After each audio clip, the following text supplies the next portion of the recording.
Okay, David, do not hang up. I am literally running down the street right now with one shoe on and my heart is pounding. Wait, what? Sarah, why do you only have one shoe on? It's 7 in the morning. Because my alarm didn't go off, my coffee maker decided today was the day to break, and I am pretty sure I just locked myself out of my own apartment. Hold on. Pretty sure you don't know? Okay, I know. I definitely locked myself out. The door just went click behind me and my stomach dropped straight to the floor. I actually froze for a second, completely panicked. I stood there for like 10 seconds, staring at the door like it was going to magically open if I stared hard enough. Then I had to actually sprint to my neighbor's place because she has my spare key. And that's the one shoe situation you heard about 30 seconds ago. Okay, this is already the most chaotic Tuesday I've heard about in weeks. But hang on, back up. Are you safe now? Are you inside somewhere? Yes, I'm okay. I'm sitting on my neighbor's front step, catching my breath right now. Still a little shaky, honestly. My neighbor opened the door in her pajamas, half asleep, and I had to explain everything in like 5 seconds. I just blurted out, Sorry, I'm in a bit of a bind. Can I grab my spare key? And the second I said it, her whole face changed. Like she instantly understood the whole emergency without me explaining a single extra detail. See, that's the whole thing about English. It's not always about having perfect grammar in a moment like that. It's about knowing the right little phrase that gets the message across fast. In a bit of a bind, basically told her everything. You're stuck, you need help right now. Exactly. Makes sense.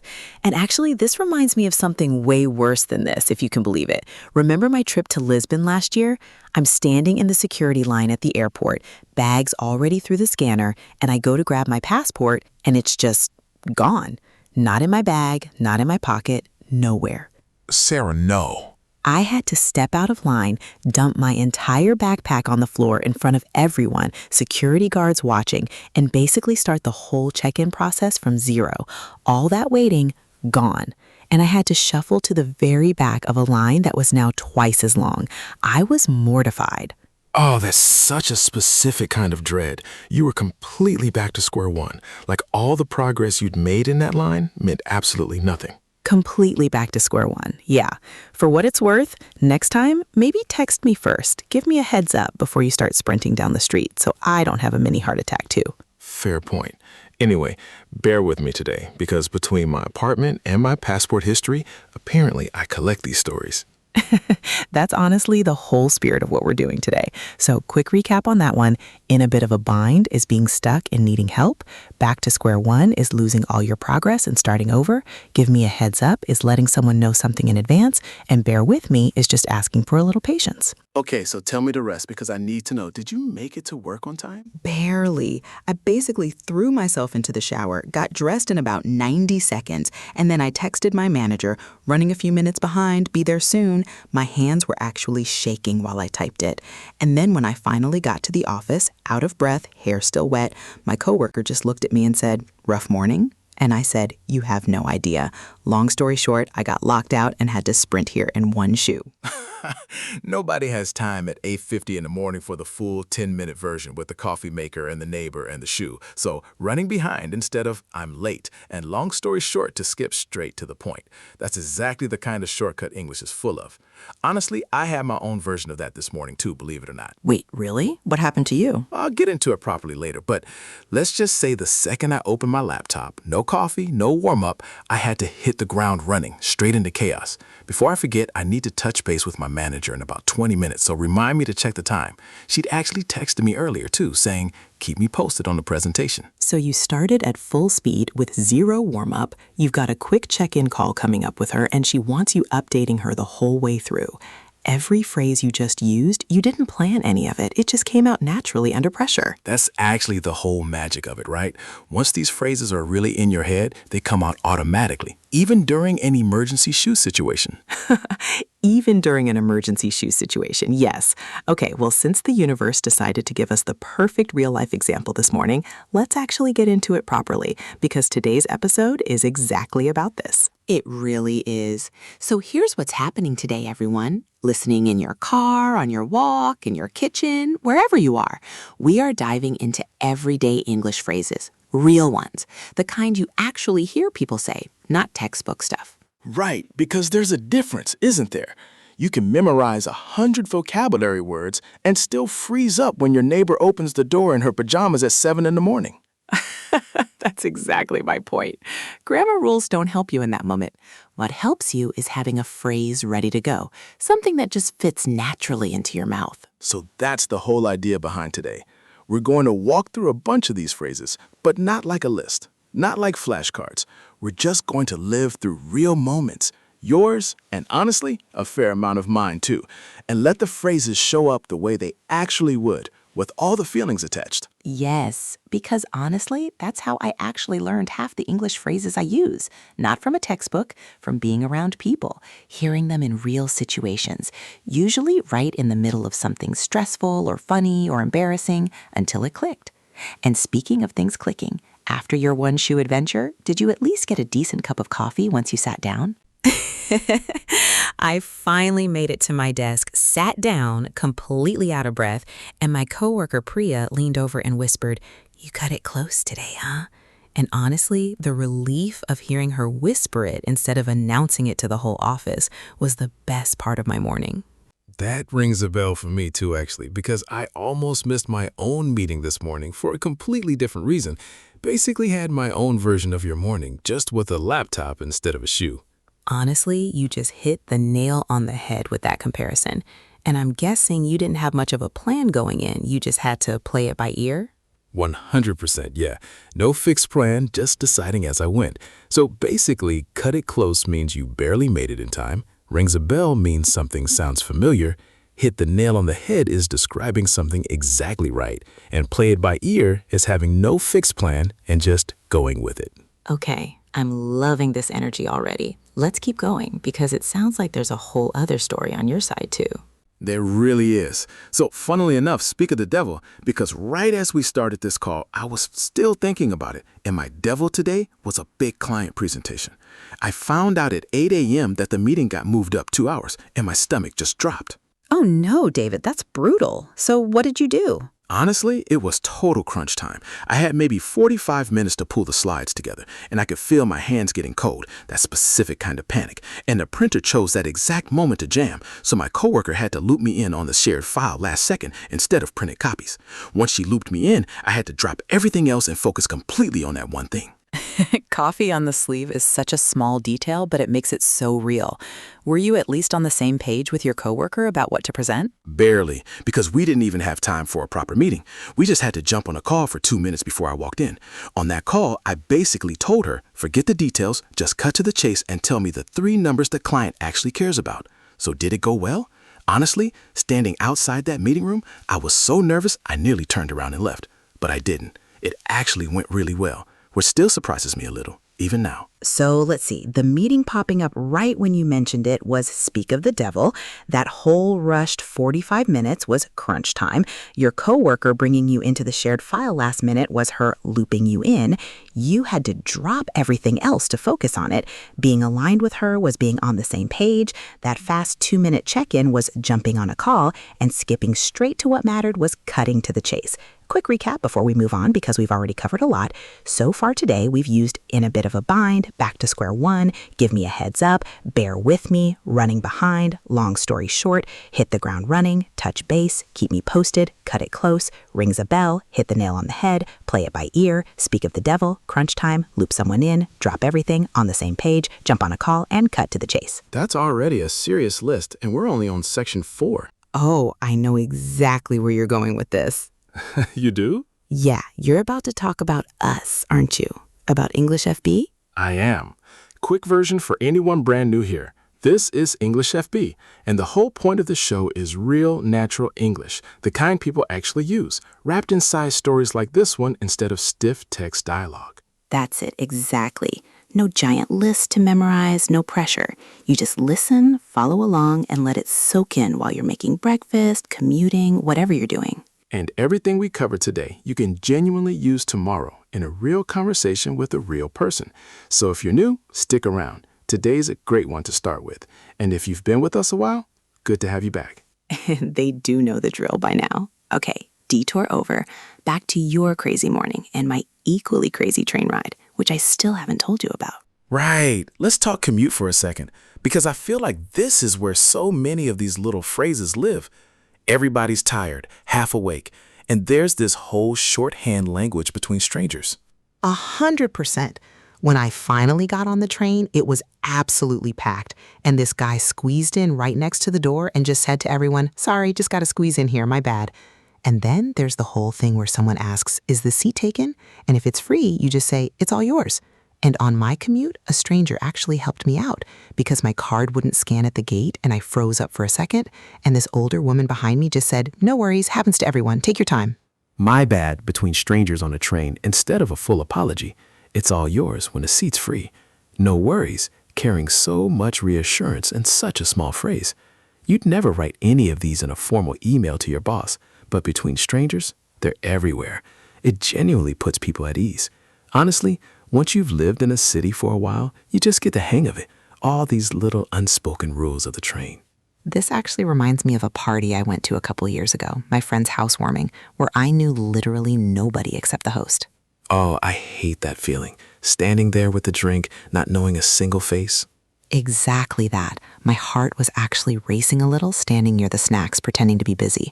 And then this one guy just walked up and said something ridiculous about the terrible playlist, and it completely broke the ice. It's actually a really old expression. It comes from ships literally breaking through ice to open a path for other ships to follow. So now we use it for opening a path in an awkward social moment. I love that origin. It makes so much sense once you picture it. Okay, so did you two end up talking all night? We actually became genuine friends after that, still keep in touch. Funny how one dumb joke about a playlist did that. Meanwhile, on the train, nobody was beating around the bush either. Everyone just said exactly what they needed, no wasted words. Actually, that phrase reminds me of a family dinner a few months ago where my aunt clearly wanted to bring up something about my cousin's wedding plans, but she kept circling around it for like 20 minutes. The whole table could feel it building, and finally my mom just said, "Just say it. Stop beating around the bush," and the whole table burst out laughing from the tension breaking. That's so painfully relatable. That's a perfect example, honestly, of avoiding saying something directly instead of just getting to the point. Because you can feel exactly what that discomfort is like even without knowing the topic. So, getting the hang of something is learning it well after enough practice. Breaking the ice is easing tension to start a conversation, and beating around the bush is avoiding the real point. Understandable, honestly. Okay, so after the train, tell me about your coffee situation, because I know that story's coming. Oh, it's coming. So after I survived the train, I still needed coffee, desperately. My whole body was basically begging for caffeine. I ducked into this little coffee shop near my office, and there was this older man ahead of me in line, and I overheard the barista ask him something, and he said, "You know what? Let's just bite the bullet and get the large today." That has a pretty dark backstory, actually. Before modern medicine, soldiers who needed surgery on the battlefield didn't have anything for the pain, so they'd literally bite down on a bullet to get through it. So now, whenever someone says it, they mean this is unpleasant. I don't love it, but I'm going to push through and do it anyway, even for tiny decisions like an extra large coffee. That actually makes so much more sense now. Okay, so I finally get my coffee, and the barista, bless her, looks at me and goes, "Long night?" And I just laughed and said, "You could say that," because at that point, I did not have the energy to explain the whole one-shoe apartment saga to a stranger making my latte. That's honestly just one piece of the puzzle of my morning. There was so much more. So agreeing without going into the whole complicated explanation, and one detail fitting into a much bigger story. Was ordering at least a piece of cake after everything else that morning? Exactly. And yes, thankfully, ordering coffee was the one easy part of my whole morning. Good, small mercies. Speaking of coffee shops, actually, that reminds me of something from a trip a few years ago. I was shopping for a winter coat. My old one had basically fallen apart, and I found this beautiful wool coat in a little boutique. Uh-oh, I feel where this is going. I picked it up, looked at the price tag, and just about had a heart attack. It cost an arm and a leg. Genuinely one of the most expensive things I've ever bought. I stood there for a solid 5 minutes, torn between guilt and how good it looked on me. In the end, I bit the bullet and bought it, and I still wear it every winter, so I guess it was worth it. Don't spill the beans about the rest of your day just yet. Save a little for the next section. That one actually goes back centuries too. Some people say ancient Greeks used beans to vote in secret, and if someone knocked over the jar early, the results spilled out before they should have. And it actually reminds me of something from when I was about 8. My older sister was throwing our mom a surprise party, and I was so excited I could barely contain it. Oh did you spill the beans? I lasted about 4 hours before I cracked and told her at the dinner table. My sister was furious. My mom just laughed, and to this day, my family still brings it up every single birthday. So, piece of cake is something really easy, cost an arm and a leg is something really expensive, and spill the beans is revealing a secret before you're supposed to. Some things you just carry with you forever. Okay, so now you've got your coffee, you survived the train, you survived being locked out. Please tell me the rest of your day calmed down a little. It absolutely did not, but in a much more normal way, thankfully. I get to my desk and my coworker Marcus comes over and says, "Hey, do you have a sec?" And I said, "Yeah, what's up?" Marcus wanted help with the report, and I said, "Sure, give me 5 minutes to wrap this up and I'll come find you." And he just hung around near my desk for those 5 minutes. No complaints, just sit tight. So much more natural than saying, "Excuse me, are you currently available for a brief conversation?" And once you notice these phrases everywhere, it's not rocket science. It just takes hearing them enough times, asking if someone's free, wrapping up whatever you're doing, and someone else waiting patiently in the meantime. It's funny, sit tight actually reminds me of something a lot heavier, honestly. Oh. My grandfather had a small surgery last year, nothing too serious in the end, but the waiting room felt endless. The nurse kept coming out and just saying, "He's doing fine, just sit tight a little longer." And every single time, my whole chest would tighten up. Oh, David, that sounds genuinely stressful. It really was. And at one point, the surgeon said the recovery would depend on how he responded overnight. Basically, that the ball was in his court now, out of our hands completely. Meaning it was up to him now. Everyone else just waiting. I can only imagine. Could you read between the lines with the nurses at all? Like, could you tell how worried they actually were versus what they were saying? Honestly, yes. I could tell from their faces they were a little more cautious than their words let on, even though they kept saying everything was fine. The hidden meaning behind what they were actually saying, beyond the literal words. He recovered completely, though, so it worked out. I'm really glad to hear that.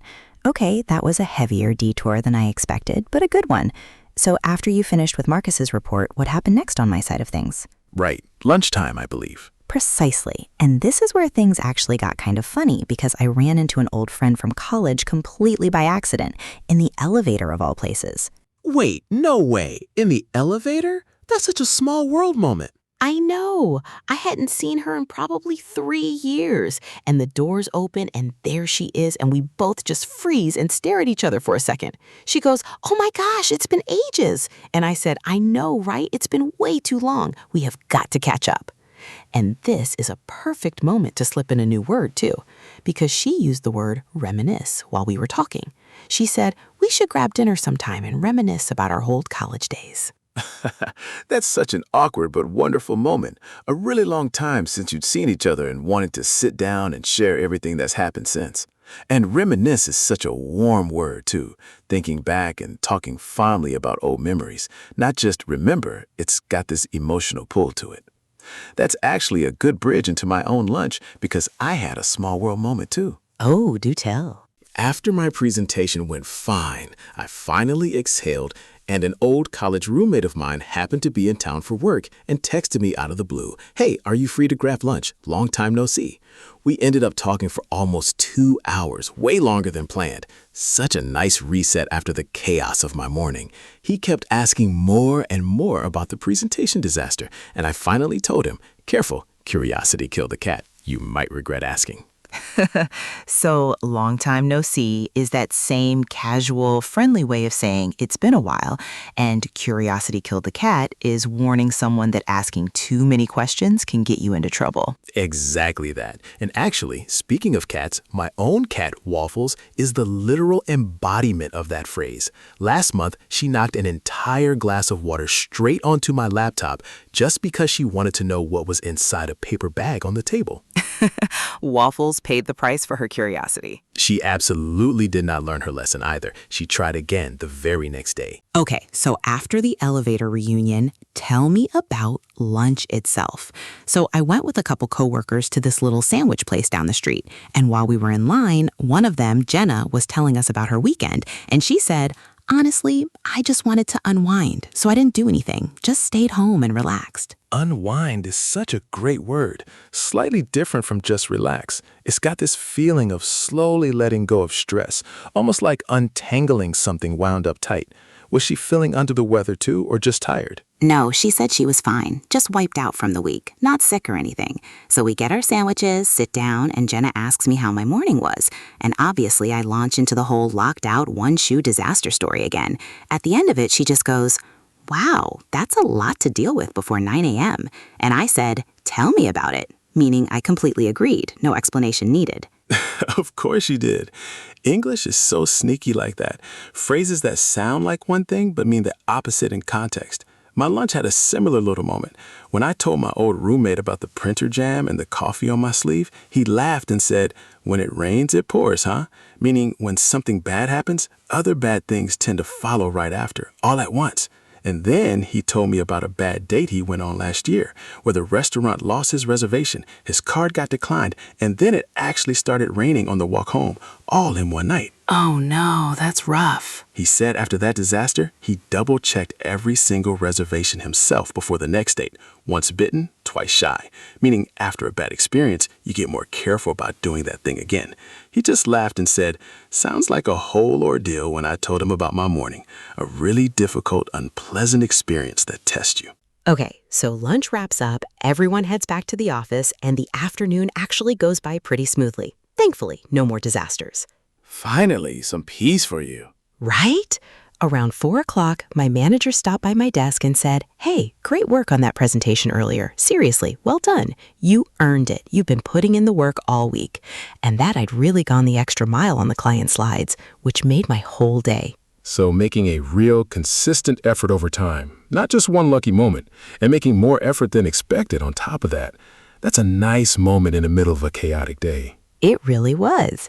And hearing that reminded me of this old saying my grandmother used to say all the time growing up. She'd always tell me, "The early bird catches the worm." The person who starts early gets the best opportunities before anyone else even gets started. There's a specific memory tied to it for me.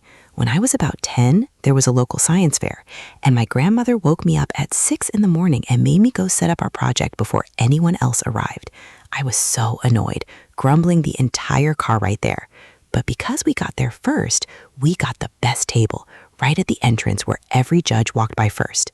And I ended up winning second place that year, which felt like a huge deal at the time. Wow, so the whole early bird thing actually played out for you in real life. That reminds me a little of my own grandfather, actually. He used to say, "Actions speak louder than words. What you actually do matters more than what you say you'll do." Basically, every time I promised to help with something and then got distracted, it stuck with me, honestly, because I was a pretty big procrastinator as a kid, always delaying and putting things off. Every time I did, he'd repeat that same line until I actually got up and did it. He also used to say, "Don't count your chickens before they hatch," whenever I got too excited about something before it actually happened. A warning against assuming something good will happen before it actually does. Don't celebrate too early. I love all of those. Now, here's a question for everyone listening. Have you ever been in a bit of a bind like my apartment situation this morning? What did you do? Good question. All right, let's fast forward a bit because I want to get to the evening part of the day, since that's where a whole different set of phrases usually comes out. Absolutely. Evenings are a totally different vibe. So after work, you had dinner with friends, right? I did. Nothing fancy, just a casual little Italian place near my apartment. But there was this one moment I have to share because my friend Alex was telling us about a decision he'd been putting off for weeks, whether to take a new job offer or stay where he was. Oh, and that's a tough one. Right. And he said, "Honestly, I've been going back and forth on it forever, but I think I just need to take the plunge and go for it." Apparently, the company had told him weeks ago that the ball was in his court. They just needed his answer. And he wanted to sleep on it one more night before telling us his answer at dinner.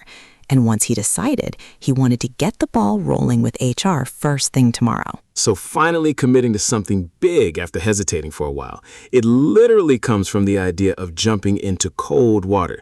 That moment of hesitation right before you finally just do it. It being his turn to decide, waiting until the next day to think it over more clearly, and starting a process that's been sitting still. So did Alex end up deciding anything by the end of dinner? Did he actually go for it? He did. By the time we finished eating, he looked at us and said, "Okay, that's it. I'm doing it." I'm taking the new job. And we all just cheered right there in the middle of the restaurant, the whole table erupting. I love that. Taking the plunge in real time, right in front of you. That's such a save the day kind of moment. Cheering someone on and making a difficult situation better right when they need it. It really was a great moment. Okay, so after dinner, I want to bring in a couple more words because I remember mentioning a walk home with my friend Maya. Perfect. Let's hear them. On the walk home, Maya and I ended up talking about her recent hiking trip, and she said the view from the top was absolutely breathtaking. And she said it with this huge grin on her face, like she was still buzzing from it. And then she said the trail had this really steep, dangerous part near the top, and she was genuinely terrified. She said it was nerve-wracking. This actually reminds me of my own university days, David, my final exam specifically. The night before my hardest exam, I was so behind on studying that I basically stayed up until 4 in the morning, just flashcards and coffee and pure dread. So beautiful enough to almost take your breath away, and something that makes you really anxious because there's risk involved. I'm guessing you had to burn the midnight oil. It's such an old phrase, too. It comes from literally burning oil in a lamp to study or work by candlelight late into the night, before electricity even existed. Did the all-nighter pay off? Barely. I passed, but I swore I'd never do that to myself again. And here's a question for anyone listening. Has an all-nighter or a burn the midnight oil kind of night ever actually paid off for you? Or did it just leave you exhausted the next day? Good question. Honestly, that printer jam this morning turned out to be kind of a blessing in disguise for me too, because it forced me to simplify the whole presentation, and the simpler version actually landed better with the client. It reminded me not to always assume the grass is always greener somewhere else, on the fancier version of things. Actually, this reminds me of my dad and his car obsession, because for years he kept saying the newer model down the street looks so much better than ours, until he finally test drove one and realized ours actually had better mileage and fewer problems the whole time. So something that seems bad at first but turns out good in the end, and people thinking other situations are better than their own even when that's not really true. Classic grass is greener moment. My evening actually wound down in a similar way to yours, honestly. It came down to the wire earlier, though. That presentation finished with maybe 90 seconds to spare. At one point in the middle of the printer chaos, I honestly wanted to just throw in the towel completely. It's actually a boxing phrase originally, when a fighter's corner throws a towel into the ring to stop the fight because their boxer can't continue. Oh, that's such a good visual. Did you actually consider quitting? For about 10 seconds, yes, standing there with coffee dripping off my sleeve, but I didn't, thankfully. Funnily enough, that same feeling hit me at the gym a few months ago, mid-workout, legs completely shaking, and I genuinely wanted to throw in the towel on the whole set. What kept you going? Honestly, just stubbornness. And my trainer yelling that I was more resilient than I thought, able to recover quickly from something difficult, to bounce back instead of staying stuck. And once the recipe was finally in the oven tonight, I just sat down, and for the first time all day, I felt properly content. Quietly satisfied, at peace, not necessarily thrilled, just genuinely okay. And looking back at the whole day, from the printer jam to the presentation to this random lunch with an old friend, I feel a lot more resilient than I did at 8 this morning. It's funny how a day can start out feeling completely overwhelmed and end up feeling almost peaceful by the time you're brushing your teeth. Days like this don't happen often, though. Maybe once in a blue moon does a printer jam, a spilled coffee, and a surprise lunch all happen in one morning. That reminds me of a road trip my family took when I was maybe 12. This old highway that only floods once in a blue moon. And of course, the one time we drove it, it flooded completely, and we were stuck for 3 hours. Of course, that's the day you picked.